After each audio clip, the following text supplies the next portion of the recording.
Monsieur l'inspecteur de l'éducation et des formations. Je vois pas.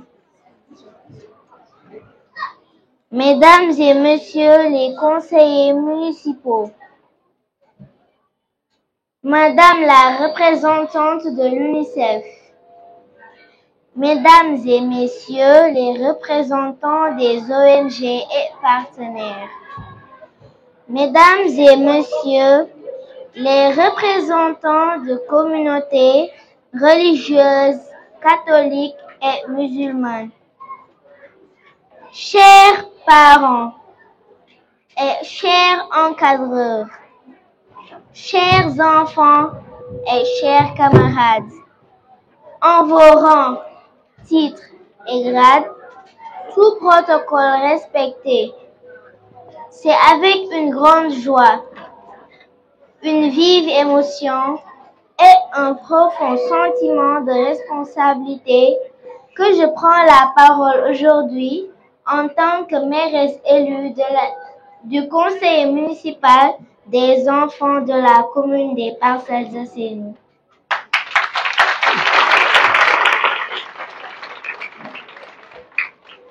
Je vous remercie sincèrement au nom de tous les conseillères et de tous les conseillers ici présents pour la confiance que vous m'avez témoignée en nous offrant cette belle opportunité de servir.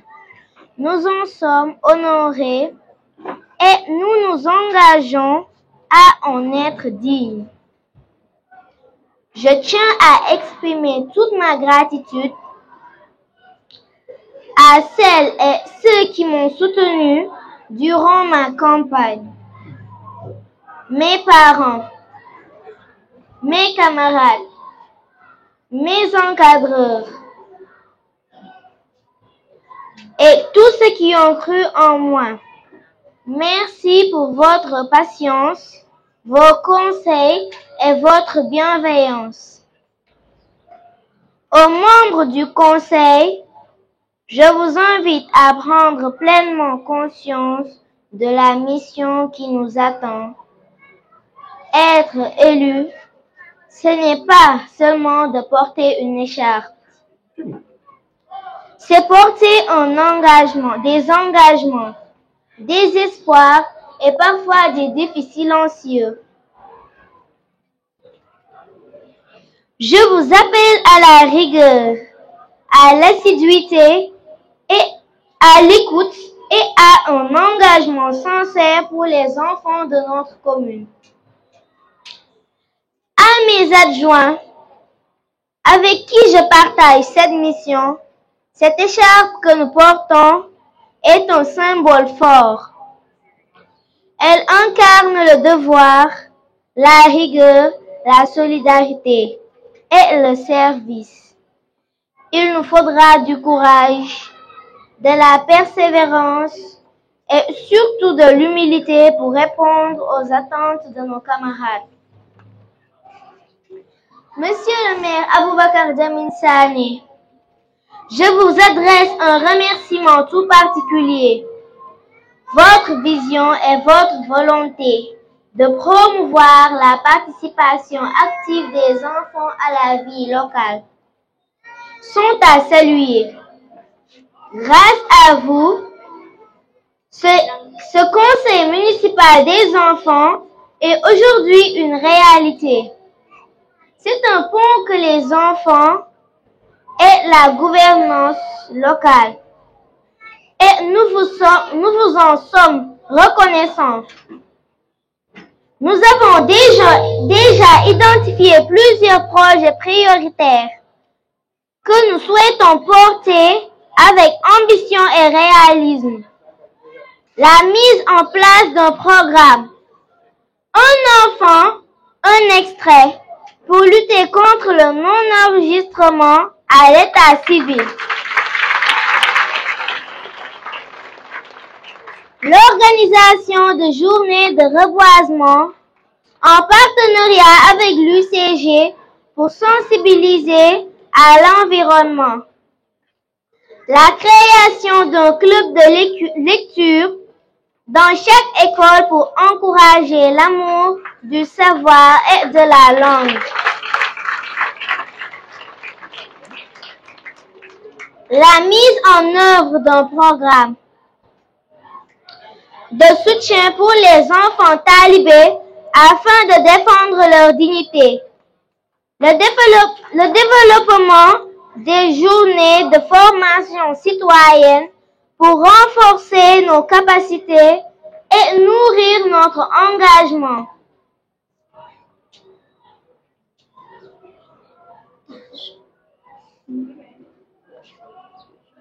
Et enfin, l'élaboration d'un cadre unifié des initiatives des enfants, une véritable feuille de route collective.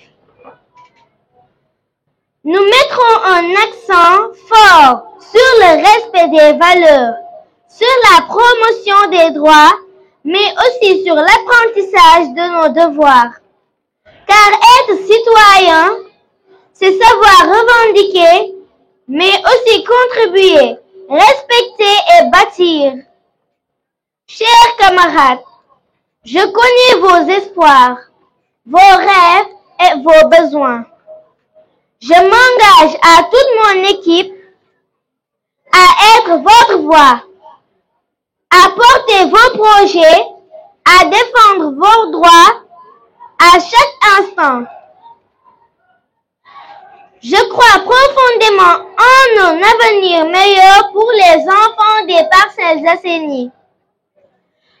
Cet avenir commence ici, avec vous, avec nous. Je remercie enfin le comité de pilotage pour son engagement, sa patience et sa présence de tous les instants. Et je redis merci à Monsieur le maire, non seulement pour votre confiance, mais vous cette conviction profonde qui vous anime. Croire en nous les enfants. Je vous remercie de votre attention. Merci. ban dayo ak ban solo nga jox maanaam li nga xam ne tey def jagleel nga ko xale yi. xanaa sant bu baax a baax sama conseil municipal mu conseil municipal commune Parcelles Assainies di tamit gërëm les organisateurs surtout muy le président de la commission éducation ak ñëpp ñu ci bokk di gërëm tamit sama chef de division planification ak compétences transférées ñoo xam ne depuis daaw lañu bëggoon jëmmal mbir mi yàlla def ni ñu am ay jafe-jafe moom tamit yaramam demeewul noonu moo tax nag ñu mën ko repousser ren jii nag vraiment sama gars yi jàpp si liggéey ci pendant des mois ak le corps enseignant ba tey jii ñu am lu ñu am nii lii nag defuñu ko pour leneen defuñu ko pour puukare pour wanewu am nañu ko fi defoon mais bi yoon dañ ko organiser xamal nit ñi ni lan mooy démocratie xamal tamit xale yi lan mooy démocratie xamal xale yi ni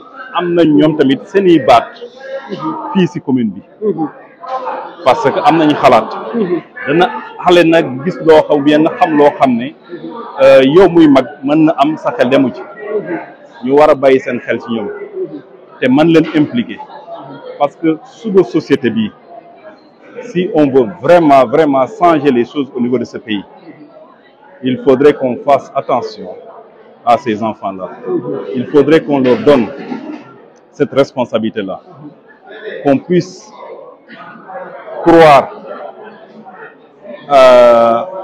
à certains de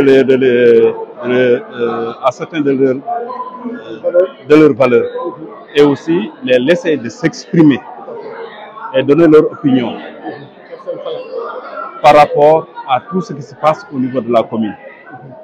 Et puis ils peuvent être de bons porte-parole, ces enfants-là, sur certains aspects, sur le reboisement, sur la santé. Ils peuvent inculper pas mal de choses à leurs collègues conseillers municipaux des enfants ou bien à leurs collègues enfants. Et aujourd'hui, je peux dire que c'est une satisfaction. Ils ont pu comprendre les enjeux et aussi l'avenir. L'avenir de cette commune repose sur ces enfants-là. Il faudrait que dès à présent, on leur inculque ce que c'est que la citoyenneté. Et moi, je pense qu'aujourd'hui, pour changer ce pays-là, tout doit se reposer sur ces enfants. Nous, déjà, moi, je peux dire que notre génération, c'est déjà parti. Mais quand même, nous avons la chance. Et cette chance, c'est au niveau de ces enfants-là. Il faudra qu'on leur donne cette opportunité-là aussi, de s'exprimer, de dire ce qui est en eux. À part de là, je sais et j'en suis sûr et certain que ce pays-là peut changer. Et ce changement, ça se repose sur ces enfants. L'avenir de ce pays, c'est ces enfants-là.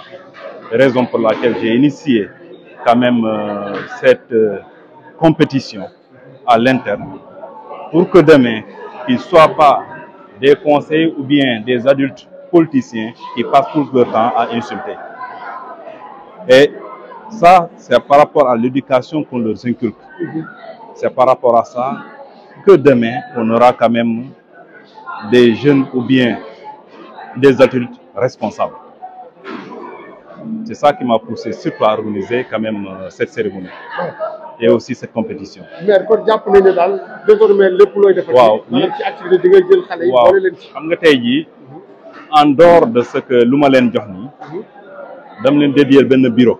waaw boo xam ne ñoom seen bopp am benn conseil boo xam mooy réunir comme ñun nu ñuy réunir rek ñu xamal leen comment ça se passe nan la ñuy dérouler nan la ñuy def conseil municipal nan la ñuy def bureau municipal ñu xamal leen ko ñu comprendre xamal leen tamit thème yoo xam ne war nañ ko ñoom seen biir di ci waxtaane ba pare ñu mën ko jàllale yeneen xale yoo xam newuñu fi seen biir te nag xale bu nekk ku ci bokk rek soo amul résultat bu baax déwoon dañ la ciy génne ñoom xam nañ loolu te wax nañ leen ko moo tax lii c'est du sérieux defuñu ko pour puukare defuñu ko pour wonewu mais dañu bëgg a joxe benn leçon xamal ni sénégalais yi suñuy doom yi war ñu leen xeeb war nañ leen jox cër bu wat sëkk war nañ leen déglu te gëm naa ni ñii suba ñooy yor avenir commune bi il faut que ñu defar leen ñun chance bu ñu amul ñoom war nañ ko am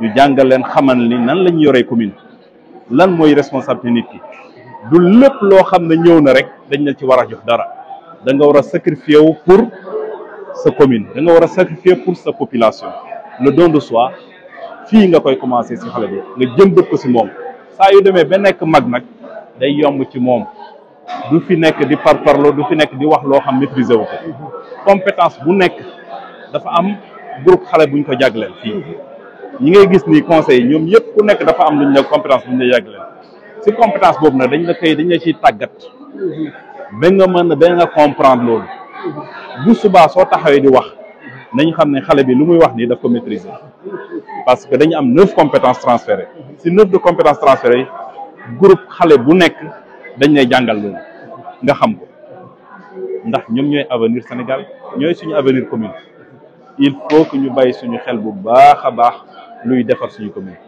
te ñii ñoom ñoo ko yor xale yi ñoom la dañu war a jàppale bu baax a baax. kon daal man jumul xale yi mën nañ nekk ay relais. entre la mairie man dama gëm ni changement Sénégal bu ñuy wax ci xale yi lay jaar.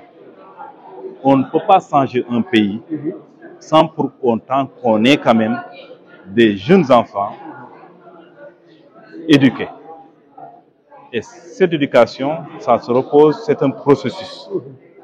Et c'est à nous d'inculquer cela à ces jeunes enfants-là. C'est notre devoir, sinon on va faillir. C'est notre mission, je suis obligé de le faire. La jeunesse, c'est de ma compétence. Je suis obligé de travailler sur ça. kon daal mën nañ jàpp ne salle bi moom bu ñuy réunion du conseil municipal fii la ñuy ñëw. Ah bien sûr nañ leen jox parce que ñun 76 la ñu ñoom tam 76 la ñu dam leen koy jagleel parce que ku bëgg a former nit jàngal leen dañu comprendre nan la administration di doxee nan la conseil municipal di doxee ndax suba suñ leen joxee loolu responsable ñu xam lañ leen jox lan la loolu nag dafa laaj nga mettre leen dans de très bonnes conditions.